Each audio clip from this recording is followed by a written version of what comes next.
Doctor Sunil Karpe जी के सानिध्य में साईं बाबा की महिमा को आत्मसात कर आध्यात्मिक जीवन जीने की कला सीखें। देखिए साई वाणी आस्था भजन पर प्रतिदिन प्रातः 7:20 बजे, आस्था पर प्रत्येक रविवार प्रातः 8:20 बजे। संपर्क सूत्र 9604050607।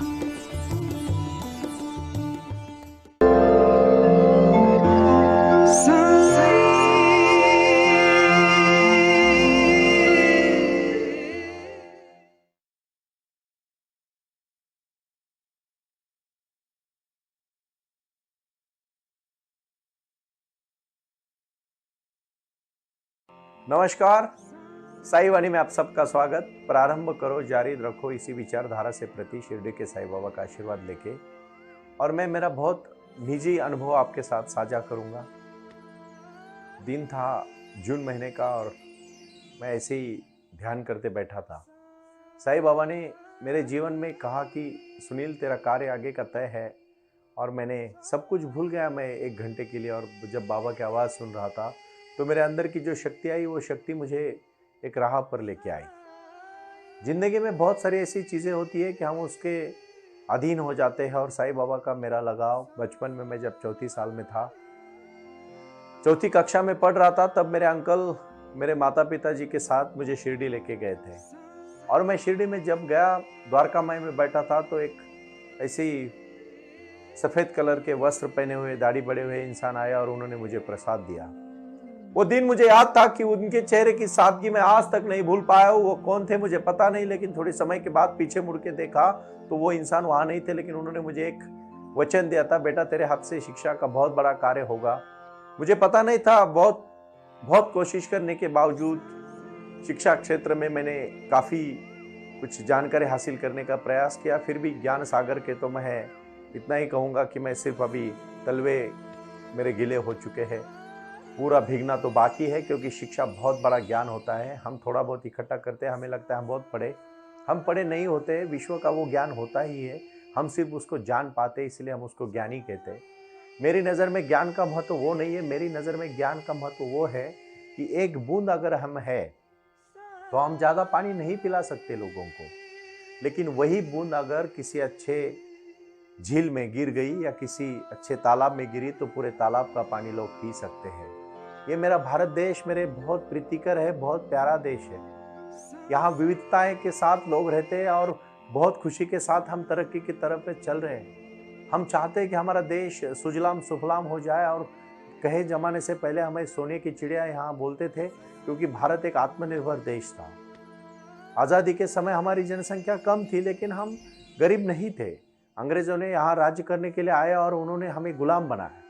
मैं छोटी सी ये निजी कहानी आध्यात्मिक तौर पर करने से पहले मैं इतना ही कहना चाहता हूँ कि हमारे पास जो आत्मविश्वास है, उस आत्मविश्वास को लोगों में डालना और उनकी विचारों की श्रृंखला को बढ़ाना साईं बाबा का परम कार्य है, जो उन्होंने किया। 1918 में जब बाबा ने देह छोड़ा, समाधि लिया और उसके बाद ज्ञान का जो महत्व दिया, वो महत्व है ध्यान के माध्यम से। ज्ञान और ध्यान को लिए मैं कहना चाहता हूँ कि knowledge is outside and wisdom is inside. When you collect the knowledge is definitely 100% outside, and your wisdom is in your inside, in your aura, in your vision, in your creation, in your heart. मैं कहना चाहता हूं आप सबको विश्वास के साथ एक बात मैं कहना चाहता हूं कि हम सर्वज्ञ तो नहीं हो सकते, लेकिन ज्ञानी जरूर हो सकते हैं। जो ज्ञानी होते हैं उनके बाद संशय बढ़ जाता है, उनके अध्यात्म के प्रति विश्वास कम होने लगता है, क्योंकि उनके मन में बहुत सारे प्रश्न आते हैं। और प्रश्न आने के बाद वो बहुत ही सजगता के साथ हर प्रश्न की तरफ देखते हैं और उनको ये सब कर्म कांड लगता है।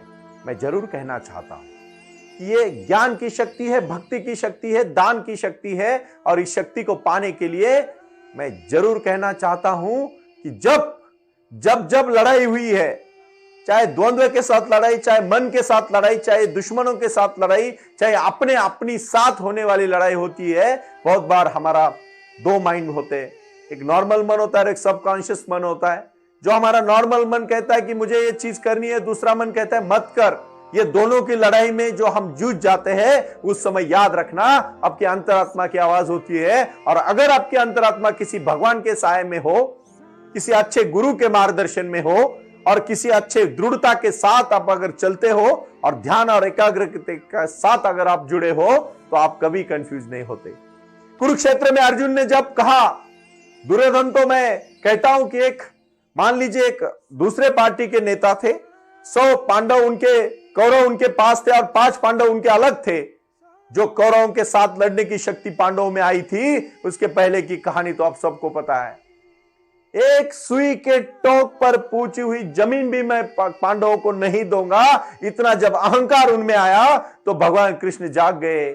दुर्योधन को यह पता था कि मेरे सामने भीम लड़ने को आएगा, क्योंकि भीम तो मजबूत है, शक्ति है उसमें, और कहते हैं अर्जुन से कम बुद्धि भीम जी को थी। लेकिन ऐसा नहीं होता है। उसको पता था अर्जुन डरेगा, क्योंकि अर्जुन ज्ञानी है। ज्ञानी आदमी हमेशा डरते हैं। मैं आज भौतिक स्तर पर कहना चाहता हूं, हमेशा ज्ञानी डरते हैं बहुत सारी चीजों से और अज्ञानी बहुत आगे चले जाते हैं। ऐसा नहीं है। जो दृढ़ता के साथ कदम डालते हैं वो पहुंच जाते हैं। जो डरते हैं, जो मन में शंका लाते हैं, साईं बाबा का कोई भी भक्त बाबा की श्रद्धा और सबूरी और विश्वास के प्रति कभी अंधविश्वास नहीं रखेगा। वो श्रद्धा के साथ बाबा के ऊपर जुड़ा रहता है और इसीलिए बाबा उसको फल देते हैं। अर्जुन ज्ञानी था, धनुर्धारी था, बहुत बहुत ईमानदार था और पूरा परम भक्त था भगवान कृष्ण का। हमें हमारे जीवन में साईं बाबा की शक्ति अगर हमें मिली है, ज्ञान मिला है, सत्कार्य से अगर हम चल रहे हैं, कुछ बुरा नहीं कर रहे, लक्ष्य पक्का है, विचार सही है, मेहनत करने की तैयारी है, अगर हमारा लक्ष्य हमें मिला है तो हमें कोई नहीं रोक सकता। सिर्फ अर्जुन को जिस तरह से भगवान कृष्ण ने कहा था, उठ और ये धनुष उठा अर्जुन, ये तेरी लड़ाई, ये किस चीज की लड़ाई है? ये असत्य के ऊपर सत्य की लड़ाई है। अज्ञान के जिन्होंने जिन लोगों के ऊपर अत्याचार किए हैं, उसके साथ एक सत्य की लड़ाई है। तुम्हें किसी भी चीज के लिए डरना नहीं है। और फिर अर्जुन लड़ा और जीता है। दुर्योधन सब पता था दुर्योधन को, बट यह नहीं पता था कि अर्जुन अपने गुरु कृष्ण के पास जाएगा। अपने जीवन में रोजमर्रा की जिंदगी में समस्या आने के बाद साई वाणी सुनो, साई ध्यान, साई क्रिया करो और साई ध्यान को प्राप्त हो जाओ। जीवन सुंदर है, बहुत सुंदर है जीवन। आज कोई लड़ाई हमें कुरुक्षेत्र में लड़ने की जरूरत नहीं। सुबह उठने के बाद हम हमारे घर से तैयारी करने से लेके जिम जाना है कि नहीं जाना है, खाना कौन सा खाना है, दोपहर में बॉस के साथ या ऑफिस में या व्यापार में रोजगार कर्जा बढ़ा है कैसे करें, रोजगार में बड़ा हो गया है, किसी के साथ झगड़ा हो चुका है, अनबन हो चुकी है, बहुत सारे लोग ज्यादा बात करते इसीलिए परेशानी में आते हैं। कम बोलो, कम बात करो, बहुत मजा आता है। जितना कम बोलोगे उतनी समस्याएं निकल जाएगी। पता है आपको ज्यादातर समस्या किस चीज से बनी है? ज्यादा बोलने से बनी है। लोगों में झगड़े होते हैं, गुस्से होते हैं, और आजकल तो किसी को समय नहीं है। गुस्सा आया, एक दूसरे के साथ सीधा फाइट, कोई मर भी जाता है उसमें। इतना आसान जिंदगी है, इतना मुश्किल है। कोई भी समस्या अच्छा रहने से निकल सकती है। फिर बॉस के साथ झगड़ा होता है, व्यापार में पैसा लेन देन के बारे में परेशानी होती है, कर्जे बढ़ जाते हैं, फिर सुसाइड तक लोग पहुंचते हैं। भाई और बहनों, ये कुरुक्षेत्र है। रोजमर्रा की जिंदगी में भारत में 70% लोग सिर्फ और सिर्फ अपने बच्चों का भविष्य के लिए जीते हैं, खुद के लिए तो वो जीते नहीं है। वो चाहते हैं चलो हमें तो नहीं मिला, हमारे बच्चों को मिलेगा, फिर इकट्ठा करके रखते हैं, बच्चे बिगड़ जाते हैं क्योंकि उनको मेहनत का फल ही नहीं होता। भगवान के पास 2 ही लोग जाते हैं। मेरी निजी राय है, मैंने 20 साल में जो देखा है, बाबा ने आशीर्वाद देने के बाद जो मैं अंदर से आता है वो मैं आपके सामने रखता हूं। या बोलने की कोई हौस है, कला है, इसीलिए नहीं बोलता हूं। जो बाबा मुझे ज्ञान देते हैं, 2 ही लोग भगवान के पास आते हैं। जिनको कम मिलता है ना, उनको भगवान के पास जाने के बाद मिलता है, ऐसा कहा जाता है, इसीलिए वो जाते हैं। और जिनको कभी कुछ चीज की कमी नहीं होती ना, वो भगवान को मानते ही नहीं है, उनको पता ही नहीं भगवान क्या है। और दूसरा कौन सा जाता है पता है? भगवान के पास क्या कुछ मांगने के लिए जाना है? अरे पागलो, भगवान के पास कुछ मांगने के लिए नहीं जाना है। मैं पागल उन लोगों को कह रहा हूं कि जो भगवान के सामने बोलते हैं कि मुझे मेरा कर्जा निकलो। अरे कर्जा तूने किया, भगवान ने थोड़ी किया। भाई और बहनों, साईं बाबा का कोई भी भक्त कोई भी समस्या लेके बाबा के चरण में जाओ और अपनी सादगी के साथ अहंकार को छोड़ो, भगवान के ऊपर छोड़ दो, सब मार्ग निकलते हैं। मैं मेरे परम मित्र और भाइयों को बस विनती करना चाहता हूं, किसी भी चीज से डरो मत। कोई भी समस्या आपसे बड़ी नहीं है, और कोई भी समस्या के समय जब जब आपको लगेगा कि मैं आगे क्या करूं, साईवानी.org, साईवानीट्रस्ट.org एंड साईवानी यूट्यूब चैनल पे जाके मेरे वीडियो सुनो। हर एक वीडियो में आपको एक रास्ता मिलेगा, जिंदगी का वो रास्ता जो साईं ने मुझे दिया, ध्यान के माध्यम से मैंने पाया, और आपके सामने मैंने उसकी एकदम ऐसी इस तरह से प्रफुल्लता के साथ, मन में प्रसन्नता के साथ आपको मैंने सौंप दिया। बुद्धि हर जगह पे काम आएगी, लेकिन सब जगह पे बुद्धि के साथ मन भी होना चाहिए।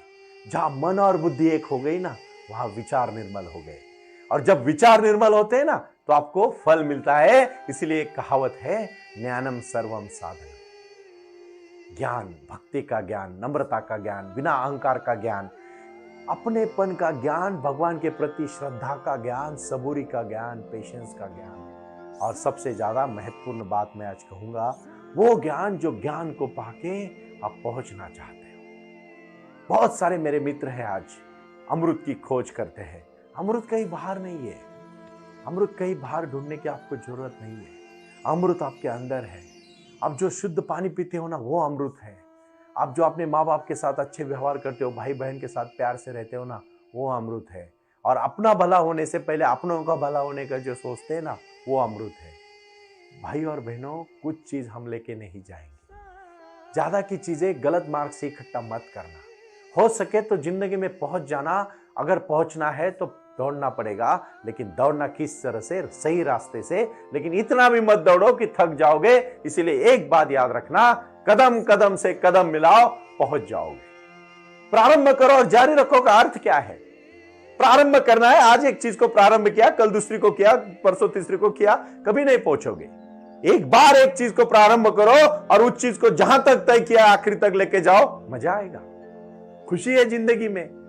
पेड़ में मिलता है आपको, मजा आएगा पूरा। मान लीजिए आम का पेड़ लग गया और आपको कैरी में ही उसको खा लिया। वो जो पके हुए आम का मजा है वो कैरी में मिलेगा? वो छोटी सी इसकी जो अगर एप्पल का पेड़ है और उसका छोटा एप्पल, कच्चा एप्पल खाए तो मजा आएगा? नहीं। जिंदगी में हर समय चीज को समय लगता है। किसी भी चीज की हड़बड़ी मत करो। अगर आपको लीगेसी देनी है, बड़ा कार्य करना है, थोड़ा समय लगेगा। हड़बड़ी से कहां पहुंचोगे और पहुंच के भी क्या करोगे? भाई और बहनों, जिंदगी खपानी पड़ती है तभी बड़ा कार्य हो जाता है। एक दिन में कोई महान नहीं बना, कोई महान नहीं बना एक दिन। आजादी मिलने में हमें 40 मतलब देखिए आप कितना 19 से लेके मतलब 1600 में तो ब्रिटिश ईस्ट इंडिया कंपनी आई। उसके बाद उन्होंने राज्य किया। 200-250 साल राज्य करने के बाद जब स्वातंत्र का संग्राम शुरू हुआ, 40-50 साल हमारे लोग, 2 पीढ़ियां खप गई, तभी देश आजाद हुआ। 2 पीढ़ियां? हमें तो इंस्टेंट चाहिए सब कुछ। ध्यान में भी ऐसे आज बैठ गया, ध्यान लग गया, प्रसन्न हो गया। नहीं, ऐसा कभी नहीं होगा। आपको आपके जीवन की एक श्रृंखला में आज बताने वाला हूं, 5 सूत्र बताने वाला हूं, जो आज का संदेश है, सबसे महत्वपूर्ण संदेश है।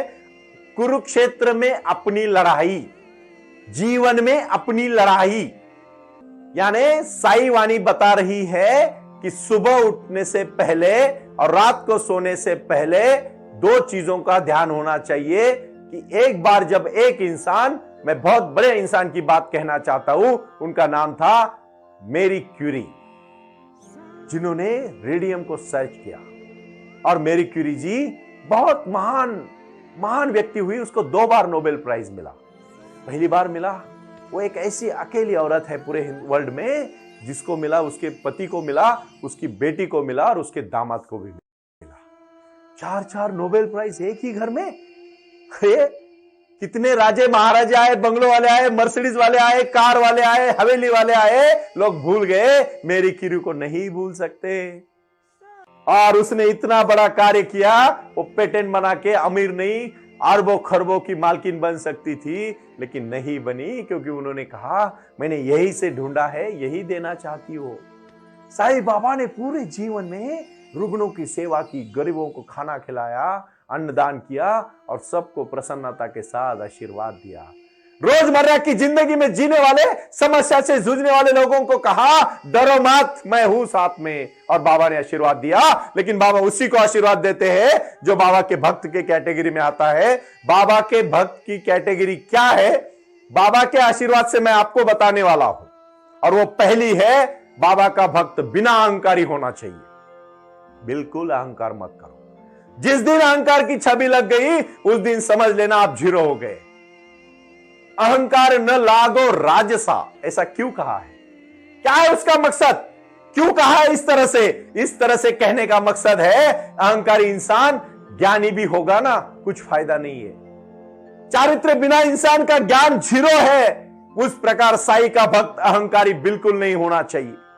दूसरी और महत्वपूर्ण बात, वो कष्ट करने वाला मेहनती इंसान होना चाहिए। वो शरीर श्रम करने वाला चाहिए। कुछ भी एक्सट्रीम अच्छा नहीं है। आजकल लोग बहुत फैड हुआ है, मैं मैराथन दौड़ूं। अरे क्यों दौड़ना है भाई मैराथन? मैं मैराथन दौड़ने वालों के खिलाफ नहीं हूं। जो बचपन से दौड़ रहे हो वो बात अलग है, लेकिन बीच में कभी भी उठते हो और बोलते हो मैं 100 किलोमीटर दौड़ूंगा, क्या फायदा है भाई? अरे तू मर जाएगा हार्ट अटैक आके। मैं डॉक्टर सुनील जी साठे जी का अभी लेक्चर सुन रहा था। वो मेरे बहुत परम अच्छे मित्र है। उनको मैंने पूछा कि सर ये एक्सरसाइज जो लोग ज्यादा करते हैं 4-4, 5-5 घंटा, अच्छा है? बोले बिल्कुल अच्छा नहीं। इसीलिए तो कितने सारे बॉडी बिल्डर अभी पिछले 3 साल में मर चुके। अरे अपना शरीर है भाई, मशीन थोड़ी ना है। फिर रोबोट बनना है तो फिर शरीर 3-3 घंटा जिम, कमाल है। 3 घंटा जिम करोगे तो फिर काम कब करोगे? भाई और बहनों, एक्सेस ज्यादा कुछ भी अच्छा नहीं है। तीसरी बात, मैं मजाक से नहीं बट सच्चाई के साथ कह रहा हूं। हमारे देश में जितने लोग बिना भूखे, बिना खाना मिलके मर जाते हैं ना, उससे 5 गुना ज्यादा लोग ज्यादा खा के मरते हैं। मैं अभी अभी हमारे मित्र बालाजी से कह रहा था कि आप कितना खाते हो दिन में? उन्होंने बोला 4 टाइम खाता हूं। मैंने बोला बालाजी ये गलत है, तू 2 टाइम खाना खाना चाहिए। क्यों ज्यादा खा रहे हो? 26-27 साल का लड़का पेट बाहर आ चुका है, क्या फायदा है उसकी जिंदगी का? अरे हमेशा अपना पेट अपने चेस्ट के अंदर होना चाहिए। साईं बाबा का दूसरा भक्त है, हमेशा अपना पेट अपने चेस्ट के बाहर जाना नहीं चाहिए। मतलब वो मेहनती इंसान होना चाहिए। और जो मेहनत करेगा ना, जो कम खाएगा, जो मेहनत करेगा, जो अच्छी तरह से नींद लेगा, वो फिट रहेगा। उसके चेहरे पे अलग ऑरा दिखती है, अलग आभा दिखती है, अलग तेज दिखता है। और वो साईं बाबा का दूसरा भक्त है। मेहनत करो ना, क्या फर्क पड़ता है? अब बड़े पोस्ट में गए, 4-4 नौकर रखे। बहुत सारी मेरी माता भगिनी को तो इतना प्रॉब्लम है, शहर में तो माता भगिनी की ऐसी समस्या है कि उनको 30-35 की उम्र में ही बीमारियां शुरू होती है, काम ही नहीं करती एक भी काम। पुराने जमाने में, मैं ज्यादा बुरी बात नहीं करता हूं, लेकिन आंगन को साफ रखती थी, घर को स्वच्छ रखती थी, बर्तन खुद साफ करती थी, खाना खुद बनाती थी, घर की गृहिणी प्रसन्न रहती थी। आज की गृहिणी टीवी देखती है और 99% बीमारियां बाहर से अंदर लाती है, क्योंकि 99% बीमारियां मेंटली शुरू होती है। भाई और बहनों, मन में अगर विकार आए, मन में बुरे विचार आए, तो आपकी बीमारी बढ़ेगी, इसमें कोई दौरा नहीं, कोई शक नहीं। तीसरा और सबसे महत्वपूर्ण बाबा के भक्त का गुण है, सबसे दान करो, हेल्प करो, दूसरों की मदद करो। चौथा और बहुत महत्वपूर्ण विषय, मैं बहुत प्रसन्नता के साथ कहना चाहता हूं, आज का कुरुक्षेत्र की लड़ाई है व्यवहार। बिना किसी ट्रेस के जिंदगी में जियो। पैसा साधन है, साध्य नहीं है। लोगों को इतनी लालच है पैसे की, इतनी ग्रीड है, पैसे के बगैर उनका कुछ भी होता नहीं है। अरे क्या करोगे इतना पैसा कमा के? आप मरने के बाद 2 घंटे के बाद सब लोग रोना बंद कर देंगे, अपना अपना काम शुरू करेंगे। लिख लेना मेरा वो शब्द, शायद बुरा लगेगा लेकिन सच्चाई है। बहुत सच्चाई के साथ मैं बोल रहा हूं। इसीलिए ज्यादा इकट्ठा मत करो, जितना चाहिए उतना रखो। अगर आप ज्यादा इकट्ठा करने लगोगे तो बर्बाद हो जाओगे। यानी जो ज्यादा इकट्ठा नहीं करेगा वो हमेशा प्रसन्न रहेगा। और 5 और साईं के भक्त का सबसे महत्वपूर्ण गुण मैं कहना चाहता हूं, ये बहुत अंदर से आवाज है कि जब अपने मन को अच्छा लगे तो आपको कोई रोक नहीं सकता। और किसी के बहकाव में अगर आप करोगे तो आपसे ज्यादा मूर्ख कोई नहीं हो सकता। जो अपने दिल को अच्छा लगे, मन को अच्छा लगे, वही काम करना, जिंदगी में खुश रहना। किसी भी चीज की समस्या के साथ जूझने की ताकत आप में है। सिर्फ उठ के लड़, तुझे तेरी कभी अभी मंजिल मिल जाएगी, कोई तुझे रोक नहीं सकता। यही आज का संदेश है। ओम साई राम।